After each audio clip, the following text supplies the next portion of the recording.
জীবনকে ভালোবাসুন, মাদক থেকে দূরে থাকুন স্লোগানে মাদক বিরোধী শ্বাসরুদ্ধকর প্রীতি ফুটবল ম্যাচে টাইব্রেকারে 10-9 গোলে জেলা পুলিশ একাদশকে হারিয়েছে পটুয়াখালী পৌরসভা একাদশ।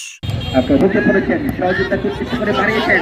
দেখা যাক সেই সহযোগিতা আক্রমণ কিন্তু চালাচ্ছে। টাইব্রেকারে 10-9 গোলে জেলা পুলিশ একাদশকে হারিয়েছে পটুয়াখালী পৌরসভা একাদশ। 24 ডিসেম্বর মঙ্গলবার পটুয়াখালী ডিসি স্কয়ার মাঠে খেলা শেষে বিজয়ী ও বিজিত দলের মাঝে প্রধান অতিথি হিসেবে পুরস্কার বিতরণ করেন জেলা প্রশাসক আবুল হাসনাত মোহাম্মদ আরিফিন। যুব সমাজকে মাদক কেনা বলা এবং খেলাধুলায় উদ্বুদ্ধ করতে জেলা মাদক নিয়ন্ত্রণ অধিদপ্তর এই খেলার আয়োজন করে। বিকেল 3টায় খেলা শুরু হলেও নির্ধারিত সময়ের খেলা গোল-শূন্য ড্র হয়। পরে শ্বাসরুদ্ধকর টাইব্রেকারে পৌরসভা একাদশ 10-9 গোলে জয়ী হয়।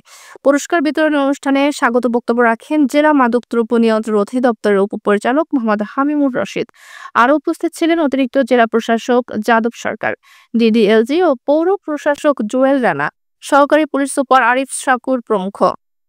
মাঠে উপস্থিত দর্শকরা শ্বাসরুদ্ধকর ম্যাচটি সানন্দে উপভোগ করেন। মাদকদ্রব্য অধিদপ্তর উপপরিচালক মোহাম্মদ হামিমুর রশিদ জানান, তরুণ সমাজকে মাদক থেকে বিরত রাখার জন্য সরকার নানা ধরনের উদ্যোগ গ্রহণ করেছে।